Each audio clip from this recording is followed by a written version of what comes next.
Merci, Révérend, de m'avoir passé la parole. Bonsoir, peuple de Dieu. Quand je regarde le temps, là, je vois qu'il me reste 30 minutes.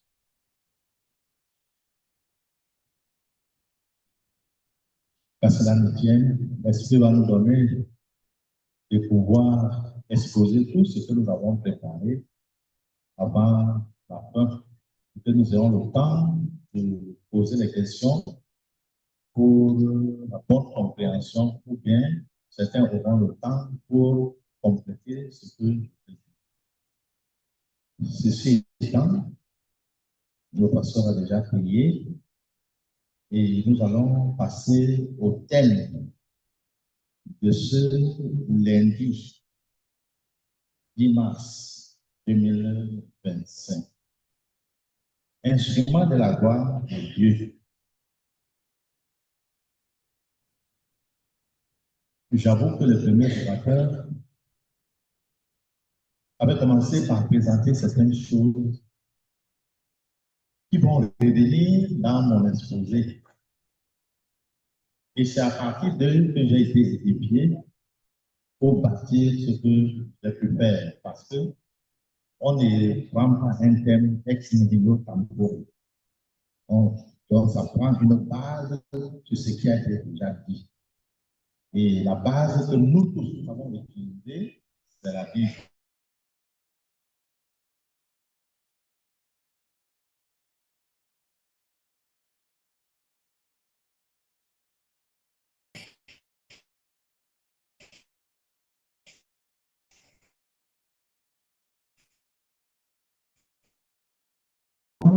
Les textes de Lévitique, chapitre 1, verset 1 à 9, et du psaume 100, du psaume 79. C'est le texte de ce jour pour ceux qui ont médité ce matin. Alors, dans le cadre de la marche avec Dieu, au cours de cette période dite de carême, notre paroisse, en concert avec le district du Centre-Peu, avons choisi d'harmoniser nos enseignements pour l'édification des peuples. Et pas n'importe quel peuple, le peuple de Dieu. C'est ainsi que toutes les semaines ont eu un sous-thème d'enseignement tiré du grand thème de l'Église évangélique du Cameroun, la fécondité missionnaire, un appel à la multiplication des disciples. Nous connaissons déjà les références. La semaine dernière, donc, il était question de enflammer, guider et libérer pour la mission.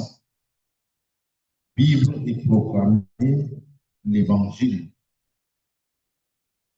Au cours des rencontres, nous avons suivi tour à tour des enseignements sur les disciples enflammés pour la mission. Nous avons discerné les signes du temps. Nous avons parlé de la repentance et de la justice. Et nous sommes revenus le samedi pour libérer pour proclamer. L'apothéose alors a été faite dimanche, au cours du premier dimanche de temps de carême, au cours du culte, où il était question d'être armé de la parole de Dieu. Il en découle qu'un bon missionnaire doit s'approprier et manger la parole de Dieu.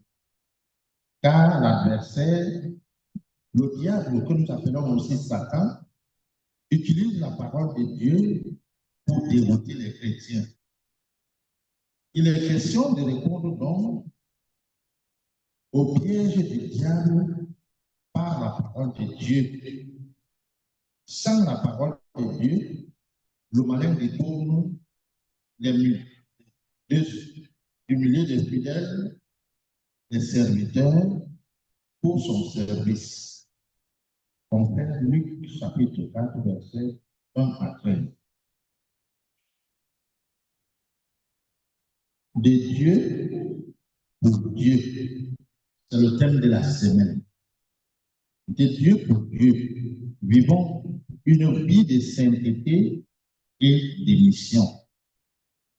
D'emblée, il est question ici que Dieu prépare ses enfants à la rencontre d'autres enfants égarés et affaiblis pour qu'ensemble ils puissent entrer dans la vie de sanctification. Le premier sous-thème que nous allons aborder aujourd'hui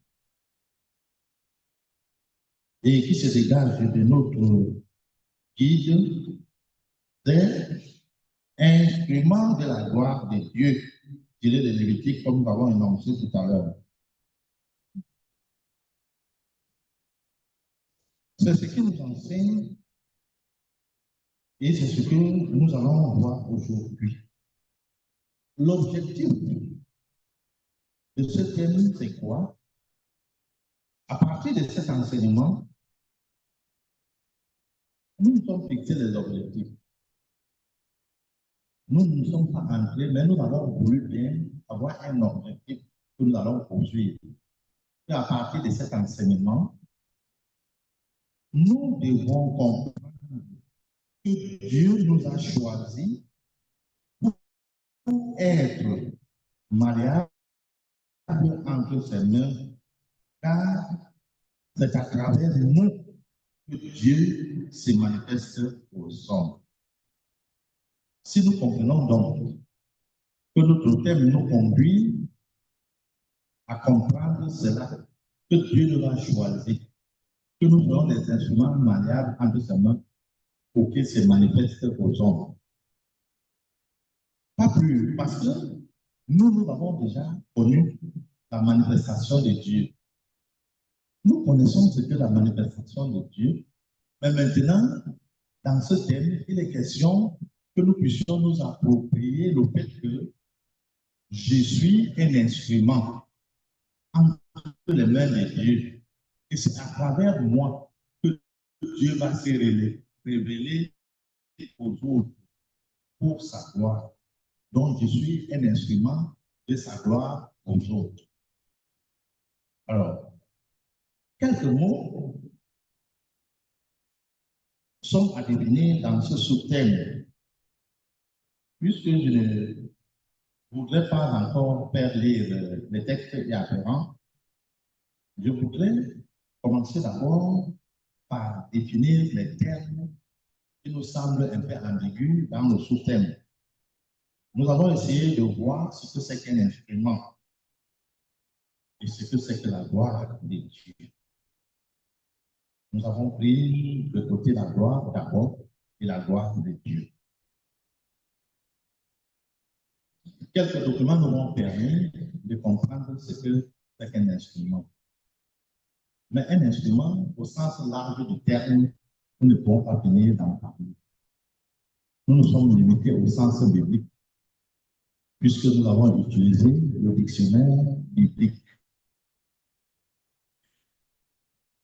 Instrument. Qu'est-ce qu'un instrument? Le mot instrument peut avoir plusieurs significations selon le contexte. C'est un objet ou un appareil utilisé pour une action précise.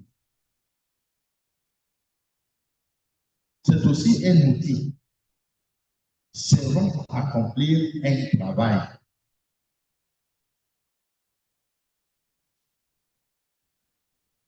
Parlant d'outils, on peut parler ici d'instruments de musique, instruments de progrès, instruments d'éducation des masses, instruments de clarification des projets, ainsi de suite. Dans notre contexte, un instrument est un objet entre les mains d'un homme pour une action précise. Nous pouvons dire de l'instrument de Dieu que c'est l'homme. L'homme tout court, mais qui est un instrument entre les mains de Dieu. J'utilise ici l'article indéfini. L'homme est un instrument entre les mains de Dieu.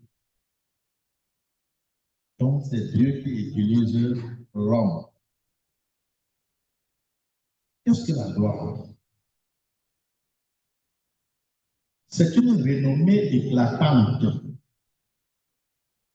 et une admiration publique.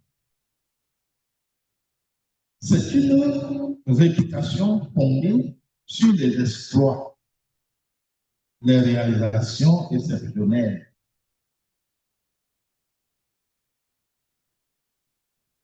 On peut prendre un exemple dans le sport, on dit que ça c'est une gloire. Et on utilise souvent l'ancienne gloire, qui sont ceux qui ont brillé avec les lions indomptables. On les appelle les anciennes gloires. Et ceux qui sont en train de travailler avec les lions maintenant, nous appelons gloire du pays. Donc, ce sont eux qui font briller le Cameroun à l'extérieur. Alors,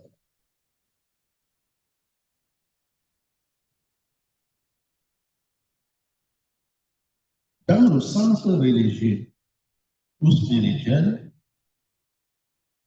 la gloire, c'est un état de perfection et de félicité divine. Perfection et félicité divine. Les saints vivent dans la gloire. Et nous pouvons le dire chaque jour. C'est une manifestation visible de la grandeur ou de la beauté de Dieu. On peut aussi parler du soleil dans sa gloire.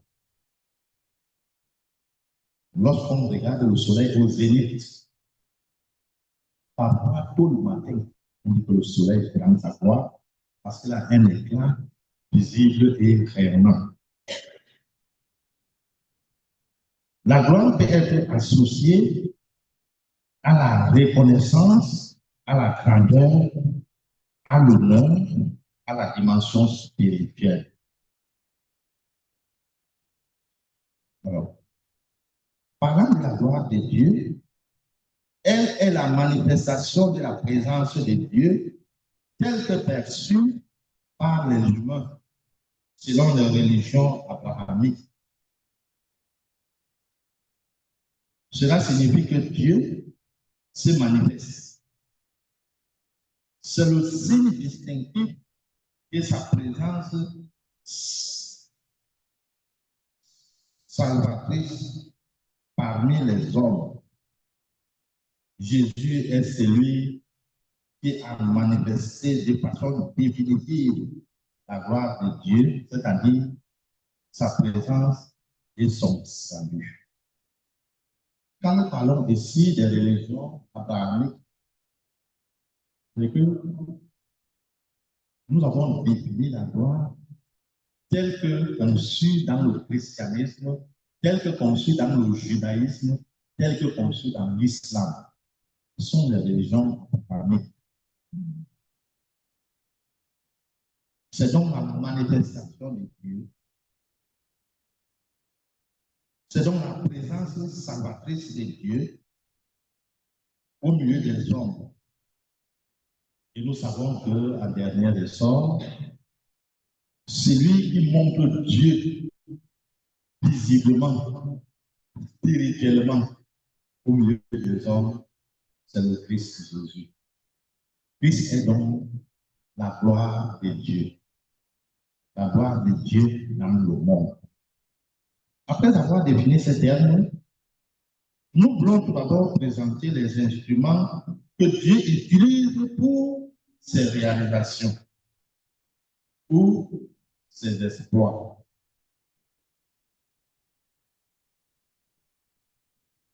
Voici donc certains éléments. Dans la tradition religieuse, Dieu utilise divers instruments pour réaliser ses exploits et accomplir sa volonté.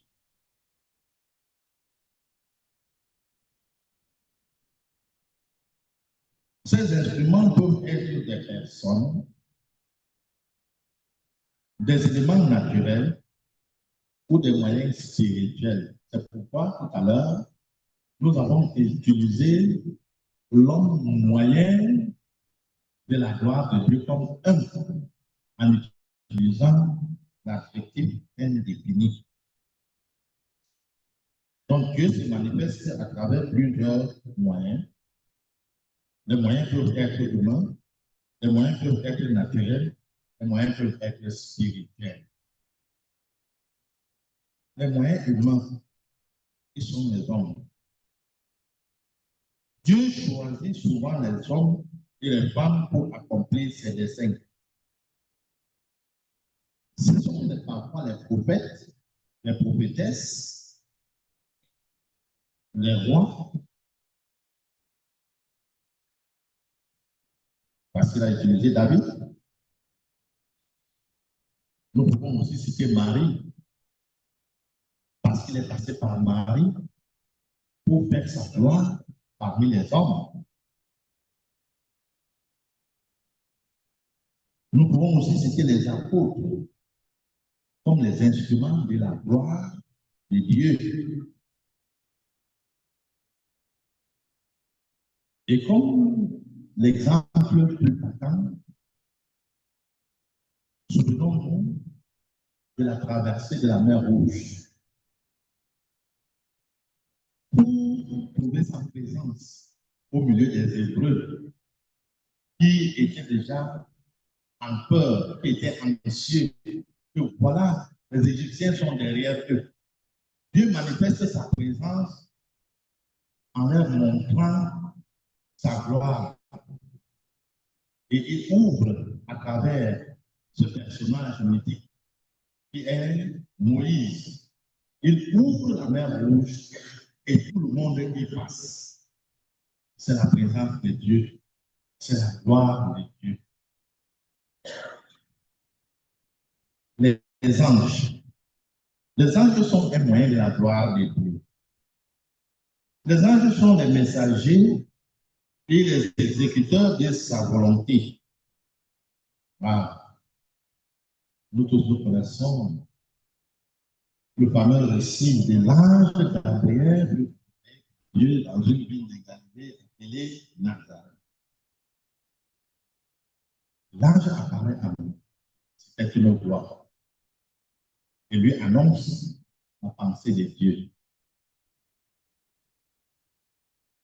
On a aussi parlé de l'archange Michel qui combat les forces du mal. Un autre instrument que Dieu utilise pour savoir la parole. La Bible est un puissant instrument pour enseigner, pour corriger, pour guider les peuples.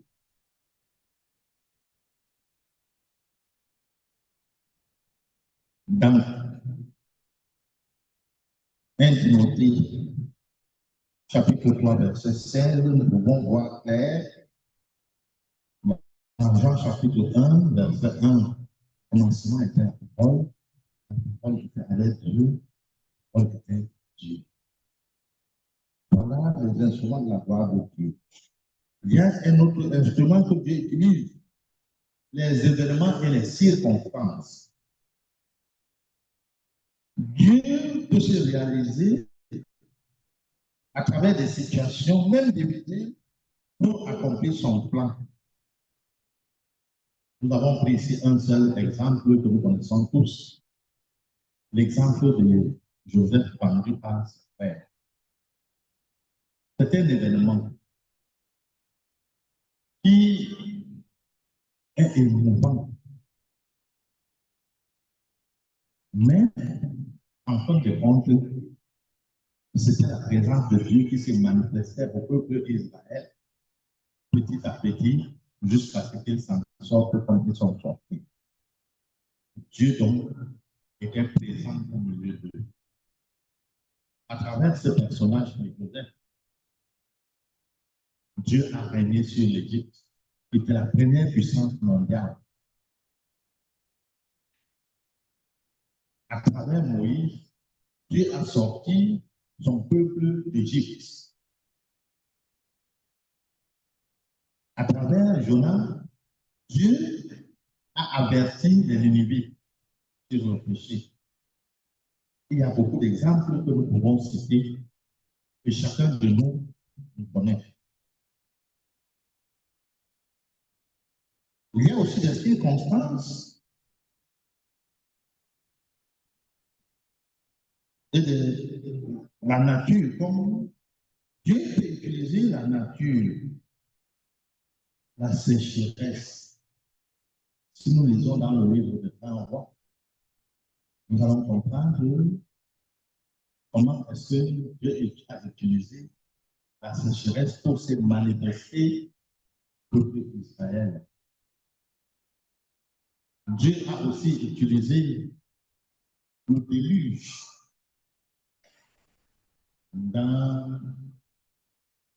Dieu a utilisé le déluge dans le livre de la Genèse.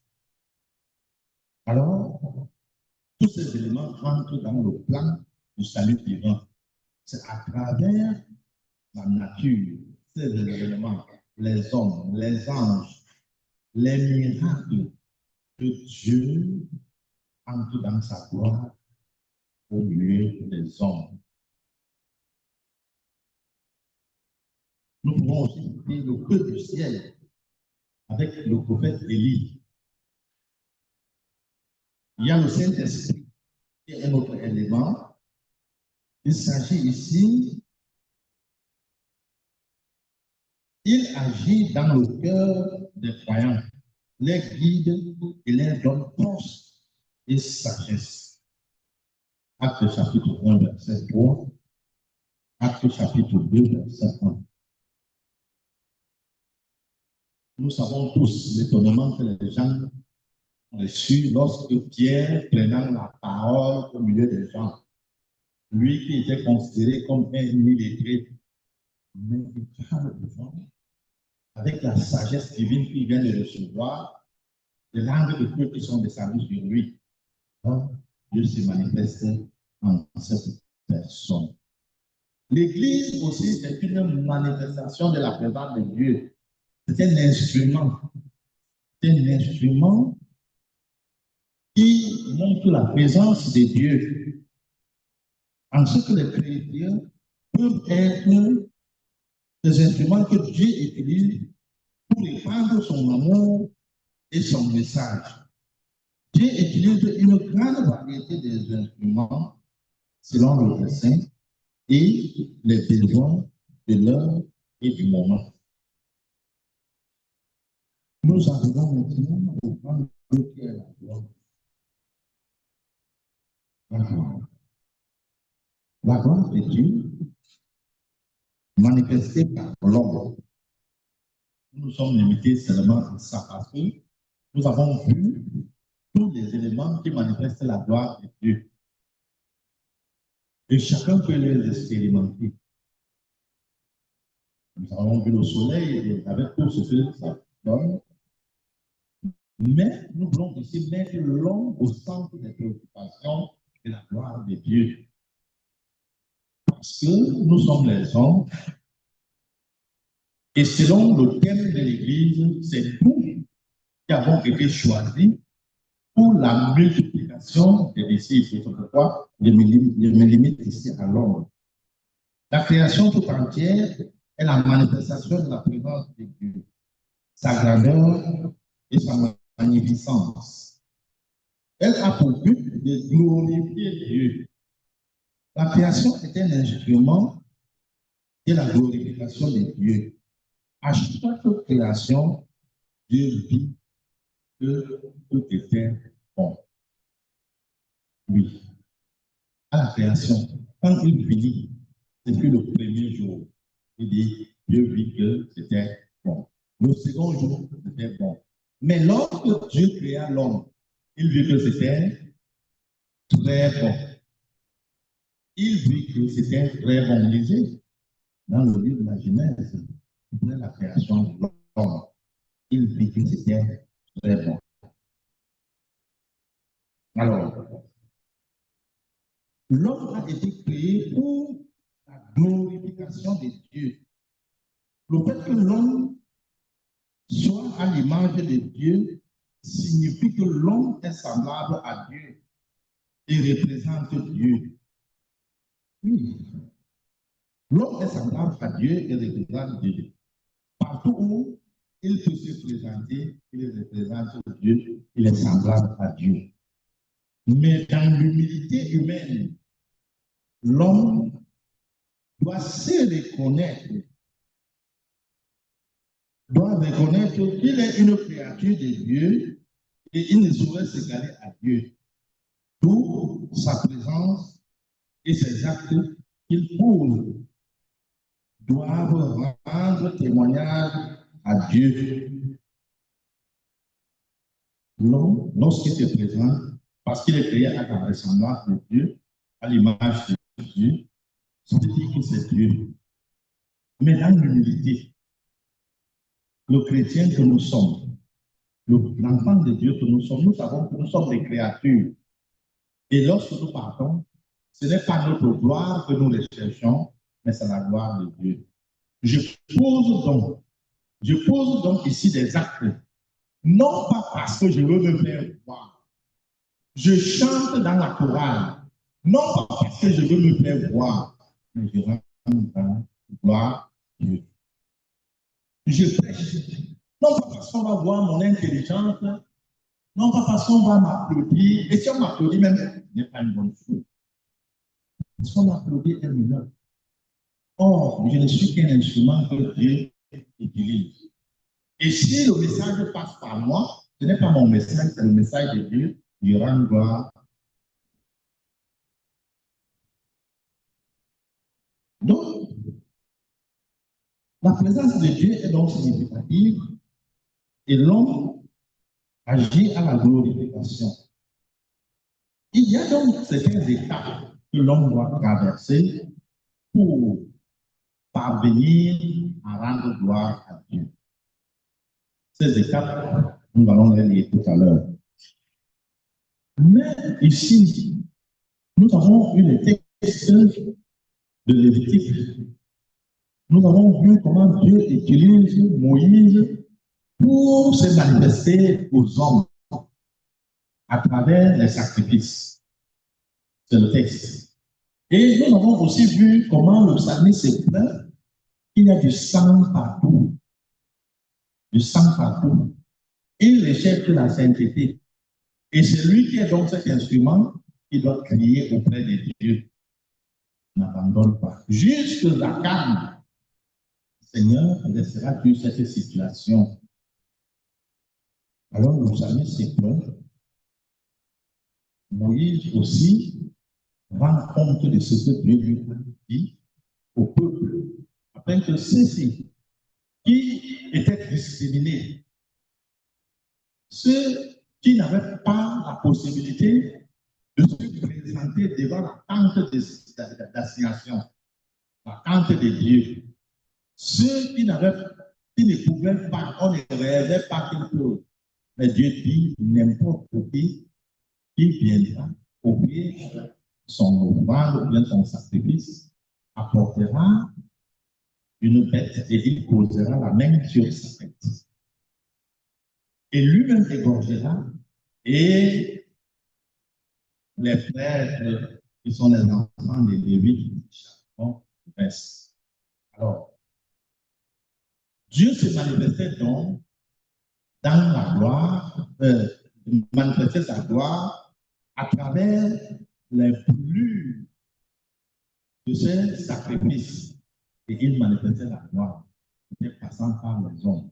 Et celui qui apportait était aussi entré dans cette glorification de Dieu. La Bible est donc l'instrument qui se manifeste et qui montre la puissance et la sainteté la présence de Dieu. Frères et sœurs de Dieu. Par la présence manifeste de Dieu, nous pouvons comprendre visiblement que sous forme de lumière, sous forme de nuit, lumière avec le son dans le feu.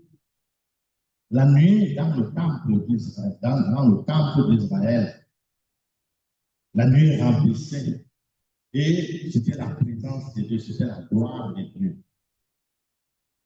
On voit aussi avec le jeune Isaïe. Isaïe qui vient prier, voit la gloire de Dieu. Et c'est ça. C'était dans la nuit qui avait rempli le temple. Le miracle de Dieu aussi, c'est un acte puissant pour l'ouverture de ce que nous pouvons dire de la connaissance.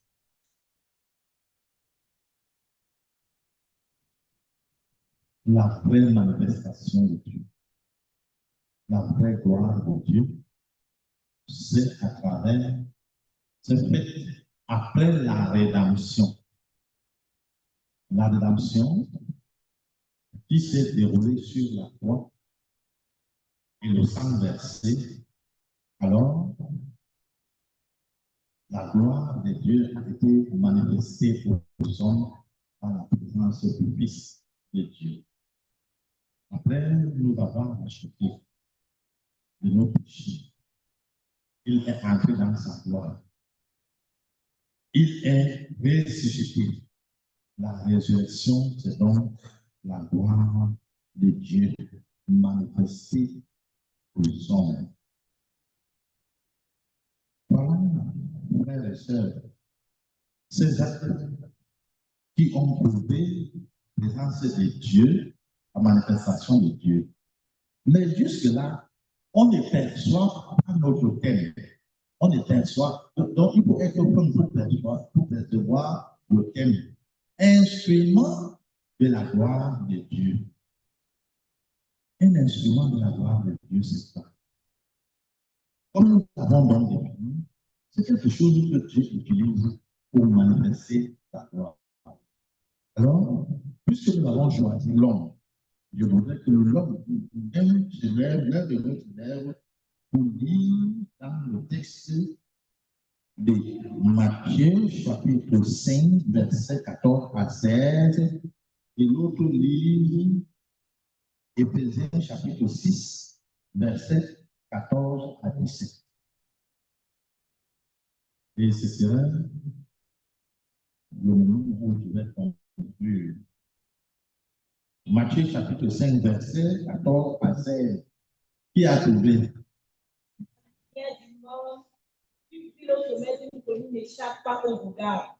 Il en est de même d'une lampe. Si on l'allume, ce n'est pas pour la mettre sur une mesure de lumière. Au contraire, on la fixe sur un pied de lampe pour qu'elle éclaire tous ceux qui sont dans la maison. C'est ainsi que votre lumière va briller devant tous les hommes pour qu'ils voient le bien que vous faites et qu'ils en attribuent la gloire à votre Père céleste. L'homme est donc un instrument. Il est la lumière du monde. N'importe quel homme, l'homme qui est chrétien, l'homme qui suit Christ, l'homme à qui Christ enseigne la parole, c'est lui qui fait valoriser la gloire de Christ devant le monde. Parce que sa lumière doit briller comme une nation située sur une montagne. Parce qu'on ne met pas une lampe allumée sous la table, mais on la met sur la table pour qu'elle brille. Ne nous cachons donc pas. Nous sommes des chrétiens. Là où nous allons, faisons-nous savoir que voilà, nous sommes chrétiens et c'est pourquoi nous sommes ici. À travers nos actes. Mais n'allons pas crier partout. Je suis chrétien. Parce que je vais écrire ça sur mon compte. Non. Il faut que nos actes montrent que voici les chrétiens. Et c'est ces actes qui montreront donc la gloire de Dieu. C'est ainsi que nous disons que nous sommes instruments pour la gloire de Dieu. Ce que nous faisons, ce que nous disons, doit refléter les paroles des enfants de Dieu qui montrent la gloire de Dieu. Concluons avec le texte de Éphésiens chapitre 6, versets 14 à 17. Éphésiens chapitre 6, versets 14 à 17. Tenez donc ferme et à vos rangs la vérité pour ceinture, revêtez la cuirasse de la justice.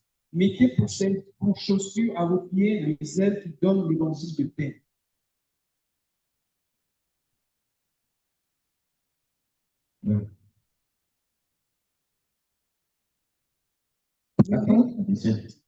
Prenez par-dessus tout cela le bouclier de la foi avec lequel vous pourrez.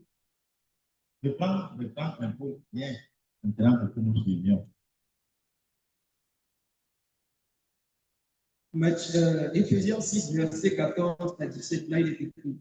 Tenez donc ferme, ayez à vos rangs la vérité pour ceinture, revêtez la cuirasse de la justice. Mettez pour chaussures à vos pieds le zèle qui donne l'évangile de la paix. Prenez par-dessus tout cela le bouclier de la foi, avec lequel vous pourrez éteindre tous les traits enflammés du malheur. Prenez aussi le casque du salut et l'épée de l'esprit, qui est la parole de Dieu. Amen.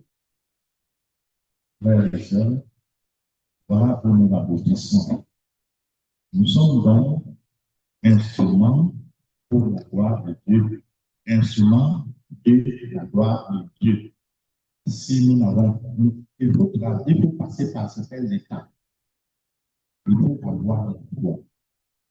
Que ce que je fais, c'est pour Dieu. Il faut avoir l'espérance que cela témoignera, l'acte que je pose témoignera de moi un jour. Il faut porter pour chaussures ce qu'on a écrit, pour ceinture ce qu'on a écrit, et bien pour casque ça. Frères et sœurs, si donc nous sommes bien préparés, depuis le mercredi dernier, tout ce que nous enseignons, tout ce que les orateurs disent, c'est pour nous préparer à aller refléter la gloire de Dieu à l'extérieur. Soyons donc préparés. Recevons les enseignements, nous les jetons-les et mettons-les en pratique pour la gloire de Dieu et pour la multiplication de ses disciples. Je vous remercie.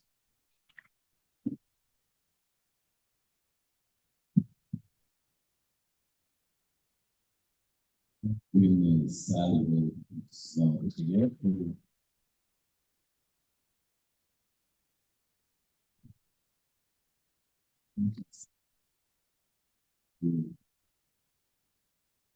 dit,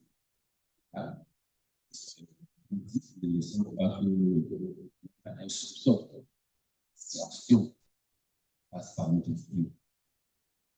Sans le faire, on va faire beaucoup de bonnes choses. Donc, un joyeux plein d'espérance s'élève à toi, mourir dans te veiller tout.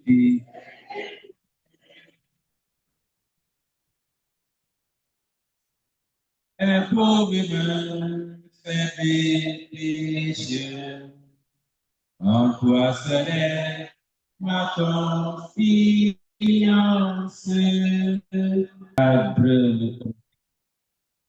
Et le nôtre, contexte du thème général de l'Église, présenter missionnaire un appel à la multiplication des disciples et rappeler que nous souhaitons aujourd'hui entre dans ce thème général de l'Église et vient à la suite des autres thèmes que devaient depuis mercredi clés. Il a donc rappelé ces autres thèmes depuis mercredi pour vous rafraîchir la mémoire. Et il va entrer dans ce développement en nous permettant de comprendre les concepts. On va commencer par définir les notions, instruments, gloire, et gloire de Dieu. Et il nous donne de pouvoir compter, voir, de pouvoir examiner quelques instruments que Dieu utilise pour savoir. Il y a les instruments humains, il y a les anges, la parole de Dieu, les événements. C'est à pour montrer que Dieu a une variété d'instruments pour savoir. Et il nous rappelle que nous sommes créés à l'image de Dieu. Nous sommes créés pour savoir, depuis l'origine de la Bible. Est-ce que nous, en tant qu'être humain, en tant que chrétien, nous allons laisser que notre vol, donc pour dire un vol chéri, soit plutôt l'apanage d'autres personnes? Nous devons nous jaloux de notre rôle. Dieu a fait de nous des instruments privilégiés de savoir. On a mis des textes appropriés et il faut donc notre rôle d'être des instruments à la gloire de Dieu. On n'allume pas une lampe, nous sommes des lampes allumées. Il ne faut pas que ça soit tard. On met ça ici pour que ça brille toute l'ampoule là. Ça brille pour que nous puissions porter notre nom, notre statut, notre titre à travers des actions. C'est comme ça, à travers des paroles, on peut les autres en voyant notre temps, les chrétiens, évidemment, aiment Dieu de leur Seigneur. Voilà, je vous remercie. Nous allons en quelques minutes, c'est comme ça là, permettre à quelqu'un, à cette personne, qui ont peut-être des soucis de compréhension, ou des questions, ou bien un complément, pouvoir s'exprimer pour que le pasteur se laisse éclairer nos lanternes. Donc, ça, il y a une question très précise ou bien un souci, quelque chose qu'il n'a pas bien compris, qui voudrait qu'on éclaire davantage, ou bien quelqu'un voudrait peut-être ajouter chose, un ajout. Voilà, ce qu'il a dit, un ajout. On va plutôt contester. Voilà. Question, une question, voilà, vas-y. Posez une question avec moi. Bonsoir.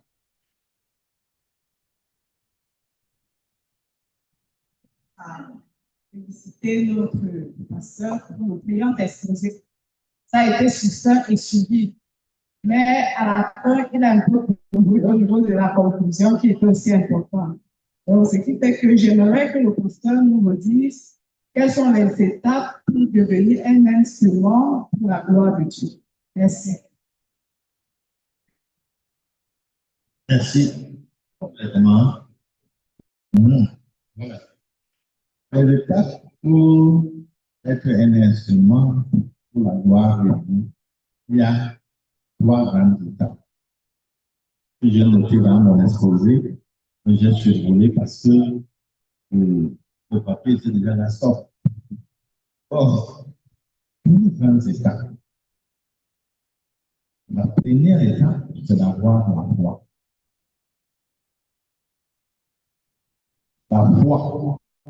La foi en Dieu.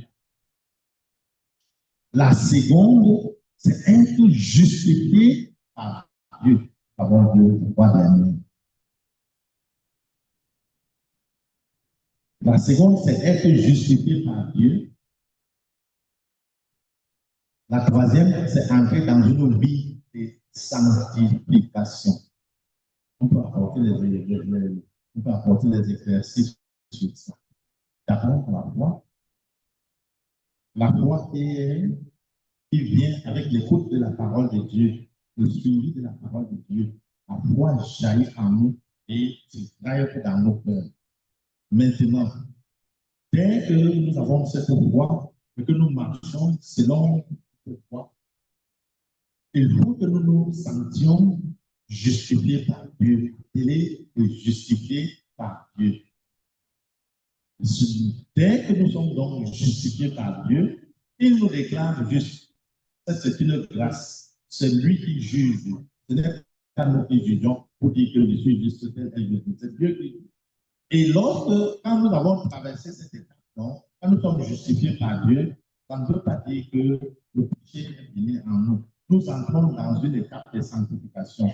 C'est là que nous commençons donc à abandonner. Quand nous entrons dans cette étape de sanctification, on commence à se sanctifier. Ce que je faisais hier, je ne fais plus. Ce que je commence à regarder les actes que j'ai posés comme de la honte, comme dit la propre Paul. Donc, je ne peux pas devenir une blessure. Je vais de l'avant en me purifiant, en me sanctifiant, en me débarrassant de tout ce qui m'empêchait de suivre lorsque nous avons donc traversé cette étape, qui est la troisième étape, nous sommes donc au stade de glorification avec Dieu. Et cette étape ne viendra que lorsque le Seigneur vient juger les vivants et les morts. Et quand nous serons déclarés de ceux qui sont mis à la droite de Dieu, alors nous verrons voir de Dieu. Et nous aussi, nous serons voir de Dieu. C'est après le jugement. Mais les trois étapes sont essentielles. Avant, la justification, la sanctification. Merci beaucoup. Une dernière question. Une dernière intervention. Votre question, soit justement complément. OK.